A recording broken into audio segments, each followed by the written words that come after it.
ఈ video already upload చేశానండి. Part 2 video ఇది. వస్తారా వేరే ఆటోలో వెళ్తుంటే రిషి ఆటో వేసుకుని వసుని ఫాలో అవుతూ ఉంటాడు కదా.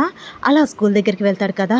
స్కూల్ దగ్గర దిగిపోయిన తర్వాత వసుతో మేడం గారు వెళ్ళేటప్పుడు మీరెవరో ఆటో ఎక్కొద్దు, నేనే తీసుకువెళ్తాను అని చెప్తాడు కదా.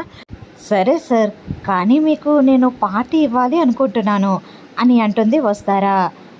బావా, అది నీకు పార్టీ ఇవ్వడం ఏంటి అని అంటుంది సరోజ కోపంగా. ఊరుకో సరోజ, పార్టీ అంటే ఏవేవో ఊహించుకోకు, చాక్లెట్ అంతే అని అంటాడు రిషి. అది చాక్లెట్ ఇస్తుందని నీకెలా తెలుసు బావా అని అంటుంది సరోజ. రిషి తడబడుతూ, అంటే మేడం గారు స్కూల్ టీచర్ కదా, స్కూల్ టీచర్స్ దగ్గర చాక్లెట్సే ఉంటాయి కదా, అందుకే మేడం గారు పార్టీ అనగానే చాక్లెటే ఇస్తారని ఊహించి చెప్పాను అని అంటాడు రిషి. అయినా నీకు చాక్లెట్ ఇవ్వడం ఏంటి బావా అని అంటుంది సరోజ. సరోజ, ఎక్కువగా ఆలోచించకుండా ఇంటికి వెళ్ళు అని అంటాడు రిషి. సర్లే వెళ్తానులే, అయినా మా బావ నేను ఎప్పుడైనా చాక్లెట్ ఇస్తేనే చాక్లెట్లు తినను అంటాడు, ఇంకా వసుధర ఇస్తే ఏం తీసుకుంటాడు, ఖచ్చితంగా తినడు అనుకుంటూ ఇంటికి వెళ్ళిపోతుంది సరోజ. రిషి ఆటోలో కూర్చుని ఆలోచిస్తూ గుర్తు చేసుకుంటూ ఉంటాడు. రిషి వసు చాక్లెట్ షేర్ చేసుకుని తిన్న జ్ఞాపకాలన్నిటినీ గుర్తు చేసుకుంటూ ఆ రోజులు ఎంత బాగుండేవో అనుకుని ఆలోచించుకుంటూ ఉంటాడు. అంతలో బుజ్జి వస్తాడు. రంగా, రంగా ఇక్కడున్నావా, నీకోసం మొత్తం వెతుకుతున్నాను, స్కూల్ దగ్గరికి వచ్చేవేంటి రంగా అని అంటాడు. మేడం గారు స్కూల్లో జాయిన్ అయ్యారా, అందుకే ఇక్కడికి వచ్చాను అని అంటాడు రిషి. ఓ అవునా, సాయంత్రం వరకు ఇక్కడే ఉంటావా, లేకపోతే కిరాయికి ఏమైనా వెళ్ళే ఉద్దేశం ఉందా, కిరాయికి వెళ్తేనే నువ్వు కిస్తీ కట్టేది, పదరంగా వెళ్దాం, మంచి బేరం ఒకటి వచ్చింది అని అంటాడు బుజ్జి. బేరమా, అదేంట్రా, ఎవరైనా ఆటో కావాలని అడిగారా, ఎక్కడికి వెళ్ళాలంట అని అంటాడు రిషి. ఏంట్రంగా, ఎక్కడికో చెప్తేనే కానీ రావా ఏంటి అని అంటాడు బుజ్జి. ఎక్కడికి వెళ్ళినా సరే సాయంత్రానికల్లా మేడం గారిని తీసుకువెళ్ళడానికి స్కూల్ దగ్గరికి రావాలి అని అంటాడు రంగా.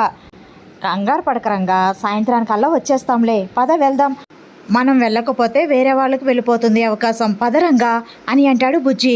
సర్లేరా అని రిషి ఆటో తీస్తాడు. రంగా బుజ్జి ఇద్దరు ఆటోలో వెళ్తూ ఉంటారు. బుజ్జి రంగా వంక చూస్తూ, రంగా నిన్నొక విషయం అడుగుతాను, నిజం చెప్తావా అని అంటాడు. అడగరా, నీకు ఎప్పుడైనా అబద్ధం చెప్పానా అని అంటాడు రిషి. మేడం గారి పైన నీ ఉద్దేశం ఏంటి అని అంటాడు బుజ్జి. రిషి షాక్ అయిపోతాడు. అలానే చూస్తూ, అదేంట్రా అలా అడిగావు అని అంటాడు. ఏమీ లేదు రంగా, ఆడవాళ్ళకి చాలా దూరంలో ఉంటావు నువ్వు, అసలు ఆడవాళ్ళతో మాట్లాడను కూడా మాట్లాడవు, సరోజ వెంట పడుతున్నా సరే పట్టించుకోవు, అలాంటిది మేడం గారిని చాలా బాగా చూసుకుంటావు, మేడం గారికి కష్టం కలగకూడదు అనుకుంటావు, మేడం గారు ఏది అడిగినా అప్పు చేసి మరీ తీసుకొస్తావు, మేడం గారంటే నీకు అభిమానమా, ఇష్టమా, మన ఇంటి అతిథి కాబట్టి మనం మేడం గారి బాగోగులు చూసుకోవాలి అని మాత్రం చెప్పకు రంగా, ఎంత అతిథైనా నువ్వు మేడం గారిని చూసే పద్ధతే వేరు, ఆ మేడం గారిని ఒక దేవతలా చూస్తున్నావు, ఇదంతా చూస్తుంటే నాకేం అర్థం కావట్లేదు రంగా అని అంటాడు బుజ్జి. నువ్వు చెప్పింది నిజమే బుజ్జి, మేడం గారు నా దేవతే, మేడం గారిని కంటికి రెప్పలా చూసుకోవాల్సిన బాధ్యత నా పైన ఉంది, మేడం గారు నా కోసం నా ప్రేమ కోసం చాలా కష్టాలు పడ్డారు, మేమిద్దరం చాలా పెయిన్ని అనుభవించాము, ఇప్పుడు కూడా తన గుండెల్లో బాధ ఎంతైతే ఉందో నా గుండెల్లో అంతకన్నా రెట్టింపు బాధ ఉంది, నా బాధను తనతో పంచుకోలేకపోతున్నాను అనే బాధ మరోవైపు అయితే, మేడం గారిని కావాలని దూరం పెడుతున్నాను, మేడం గారిని బాధ పెడుతున్నాను అనే బాధ మరోవైపు అని అంటాడు రిషి. అంటే రంగా, నువ్వు నిజంగా మేడం గారు చెప్తున్నట్టు రిషి సర్వేనా, రంగావి కాదా అని అంటాడు బుజ్జి ఆశ్చర్యంగా. మరి నువ్వు రిషి సర్వే అయితే రంగావి కాకపోతే మీ వాళ్ళ దగ్గరికి వెళ్ళకుండా ఇక్కడికి ఎందుకు వచ్చావు, ఇక్కడెందుకు ఉంటున్నావు, నానమ్మకి మనవడిలా ఎందుకు నటిస్తున్నావు, అసలు ఎందుకు వచ్చావు రంగా ఇక్కడికి అని అంటాడు బుజ్జి ఆశ్చర్యంగా. మా వాళ్ళ దగ్గరికే నేను వెళ్ళాలి అనుకున్నాను, కానీ అనుకోని పరిస్థితుల వల్ల నేను ఇక్కడికి రావాల్సి వచ్చింది, రంగాగా నటించాల్సి వచ్చింది, నానమ్మ ఆరోగ్యం కోసం ఇక్కడే ఉండిపోవాల్సి వచ్చింది అని అంటాడు రిషి. ఏంటి రంగా ఇది, పాపం మేడం గారు చాలా బాధపడుతున్నారు, మేడం గారు రిషి సార్ అంటున్నా, నువ్వు కాదు రంగానే అని వాదిస్తున్నావు. ఆ మాటలకి మేడం గారు ఎంత బాధపడ్డారో. అయినా మేడం గారికి నిజం చెప్పేయచ్చు కదా, మేడం గారి దగ్గర ఎందుకు దాస్తున్నావు అని అంటాడు బుజ్జి. వస్తారాకి నిజం చెప్తే నన్ను ఇక్కడి నుంచి తీసుకువెళ్ళిపోతుంది. నేను రంగా కాదు రిషిని అని తెలిస్తే నానమ్మకి ఏమవుతుందో అని భయం. అందుకే నానమ్మ ఆరోగ్యం కోసం ఆలోచించి నేను వస్తారతో అంత కఠినంగా ప్రవర్తిస్తున్నాను. తను బాధపడుతుందని తెలిసినా సరే నేను అలా ప్రవర్తిస్తున్నాను అంటే నానమ్మ ఆరోగ్యం కోసం మాత్రమే అని అంటాడు రిషి. మీది చాలా గొప్ప ప్రేమ రంగా. మేడం గారు నిన్ను చూడగానే గుర్తుపట్టేశారు. నువ్వే తన భర్త, నువ్వే వాళ్ళ రిషి సార్ అని బాగా వాదించేవారు. మేడం గారు నిన్ను ఎంత ప్రేమించారో ఆమె మాటల్లోనే తెలుస్తుంది. నిజంగా నువ్వు చాలా అదృష్టవంతుడు రంగా, మేడం గారిని భారీగా పొందగలిగావు అని అంటాడు బుజ్జి. అందుకే మరి మేడం గారికి ఏ కష్టం రాకుండా చూసుకోవాలి కదా, అందుకే ఇదంతా అని అంటాడు రిషి నవ్వుతూ. పోరంగా, మేడం గారి మనసుని బాధ పెడుతూ మేడం గారికి కష్టం రాకుండా చూసుకుంటే సరిపోతుందా? మేడం గారికి ముందు నిజం చెప్పేరంగా అని అంటాడు బుజ్జి. నువ్వు మరీ అంత బాధపడకరా, తను నా భార్య, నన్ను బాగా అర్థం చేసుకుంటుంది. సమయం వచ్చినప్పుడు, తెలియాల్సిన టైం వచ్చినప్పుడు తెలుస్తుంది అని అంటాడు రిషి. అలా బుజ్జికి తను రంగా కాదు రిషినే అనే నిజాన్ని చెప్పేస్తాడు రిషి. తర్వాత కిరాయికి వెళ్ళొచ్చేస్తారు. తర్వాత రిషి వస్తారా కోసం స్కూల్కి వెళ్తాడు. వస్తారా స్కూల్ బయట వెయిట్ చేస్తూ ఉంటుంది రిషి కోసం. కొంతసేపటికి రిషి వస్తాడు. టైం చూసుకుని, మీకు అసలు టైం ఎంత అయిందో అర్థమవుతుందా అని అంటుంది వస్తారా.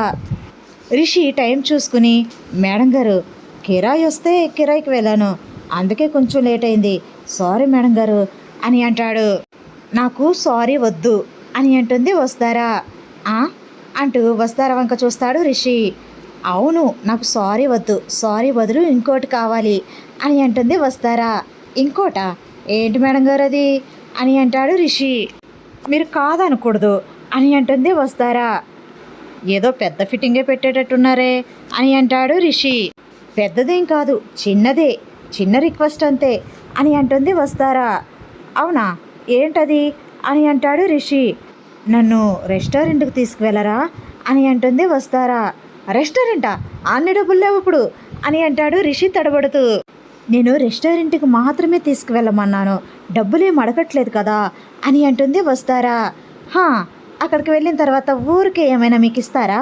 అక్కడికి వెళ్ళిన తర్వాత డబ్బులు కట్టాలి కదా, అక్కడ డబ్బులు అడిగితే మీరు నా వంక చూస్తారు, నేనేం చేయాలి? డబ్బులు ఉన్నప్పుడు తీసుకువెళ్తాను, ఇప్పుడు మాత్రం తీసుకువెళ్ళను అని అంటాడు రిషి. సార్ మీరు వస్తే చాలు, నన్ను ఆటోలో తీసుకువెళ్తే చాలు, డబ్బులు నేనిస్తాను అని అంటుంది వస్తారా. రిషి ఆశ్చర్యంగా వస్తారా వంక చూస్తూ, మీ దగ్గర డబ్బులు ఎక్కడే మేడం అని అంటాడు. సగం జీతం బోనస్గా తీసుకున్నాను, మిగిలిన జీతం తర్వాత తీసుకుంటాను అని అంటుంది వస్తారా. మీ జీతం మీ దగ్గర దాచుకోండి మేడం, నా దగ్గర డబ్బులు ఉన్నప్పుడు నేనే తీసుకువెళ్తాను అని అంటాడు రిషి. సార్ నాకు రెస్టారెంట్కి వెళ్ళాలనిపిస్తుంది అని అంటుంది వస్తారా గారంగా. అంత గారంగా అడిగిన తర్వాత రిషి మనసు కరిగిపోతుంది. వస్తారా వంక చూస్తూ, తప్పదా అని అంటాడు ప్రేమగా. తప్పదు సార్, ప్లీజ్ వెళ్దాము అని అంటుంది వస్తారా. అయినా ఇప్పుడెందుకు అని అంటాడు రిషి. మీకు పార్టీ ఇస్తానని చెప్పాను కదా సార్ అని అంటుంది వస్తారా. ఇప్పుడేం వద్దులే అని అంటాడు రిషి. నేను ఇస్తానన్నాను కదా, ఇస్తానంతే అని అంటుంది వస్తారా. మొండిదాను కదా, అస్సలు వదలవు కదా అని అనుకుంటూ ఉంటాడు మనసులో రిషి. రిషి వసుని రెస్టారెంట్కి తీసుకువెళ్తాడు. రెస్టారెంట్కి వెళ్ళి కూర్చున్న తర్వాత, సార్ కాఫీ తాగుదామా, ఐస్ క్రీమ్ తిందామా, లేకపోతే కాఫీ విత్ ఐస్ క్రీమ్ తిందామా అని అంటుంది రిషిని చూస్తూ. రిషి వసుని అలా ప్రేమగా చూస్తూ ఉంటాడు. అంతలో బేరర్ వస్తాడు. 2 కాఫీలు ఆర్డర్ చేస్తుంది వస్తారా. కాఫీ వచ్చిన తర్వాత ఇద్దరు కాఫీ తాగుతూ ఉంటారు. అలా కాఫీ తాగుతూ ప్రేమగా రిషిని చూస్తూ, మీతో కలిసి కాఫీ తాగాలని ఎన్నో రోజుల నిరీక్షణ ఈరోజు ఫలించింది అని అలా ప్రేమగా చూస్తూ ఉంటుంది వస్తారా. నేను కూడా ఇలాంటి క్షణాలు త్వరగా రావాలి అని ఎన్నో వేల సార్లు నా మనసులో అనుకున్నాను, అది ఈరోజు నెరవేరింది అనుకుంటూ కాఫీ తాగుతూ ఉంటాడు వసుని చూస్తూ. సార్ నేను మీ ప్లాన్ని రివర్స్ చేశాను కదా అని అంటుంది వస్తారా. రిషి అర్థం కానట్టు చూస్తాడు. ఏం లేదు సార్, నేను పార్టీ ఇస్తాను అంటే మీరు ఏ చాక్లెట్ ఇస్తుంది అనుకున్నారు అంతే కదా, కానీ నేను ఇలా కాఫీ ట్రీట్ ఇస్తానని మీరు అస్సలు ఊహించలేదు కదా అని నవ్వుతూ ఉంటుంది వస్తారా. చాలా రోజుల తర్వాత వస్తారా గలగలా మాట్లాడుతూ ఉంటే ఆ మాటలను వింటూ రిషి అలా తన్మయత్వంతో వసుని చూస్తూ ఉండిపోతాడు. సార్ కాఫీ తాగండి చల్లారిపోతుంది అని అంటుంది వసు.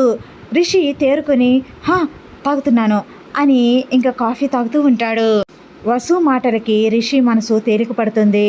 కాఫీ తాగుతూ వసుని చూస్తూ థ్యాంక్స్ పొగరు, ఇప్పుడు నా మనసంతా ప్రశాంతంగా ఉంది అనుకుంటూ కాఫీ తాగుతూ ఉంటాడు. అలా రిషికి ఉన్న స్ట్రెస్ని తగ్గించడానికి, తన ఒత్తిడి నుంచి దూరం కావడానికి రిషిని బయటకు తీసుకువచ్చి రెస్టారెంట్కి తీసుకువెళ్ళి రిషికంటూ స్పేస్ని క్రియేట్ చేసి వసుతో కలిసి కాఫీ తాగేలా చేసి రిషిలో ఉన్న భారాన్ని దూరం అయ్యేలా చేయడానికి ప్రయత్నం చేస్తూ ఉంటుంది వసు. అలా రిషి వసు ఇద్దరు కాఫీ తాగుతూ ఎంజాయ్ చేస్తూ ఉంటారు. వీడియో నచ్చితే లైక్ చేయండి ఫ్రెండ్స్. మన ఛానల్ని ఫస్ట్ టైం చూస్తున్న వాళ్ళైతే ప్లీజ్ సబ్స్క్రైబ్ చేసుకోండి, బెల్ ఐకాన్ ప్రెస్ చేయండి. Thanks for watching. Bye bye.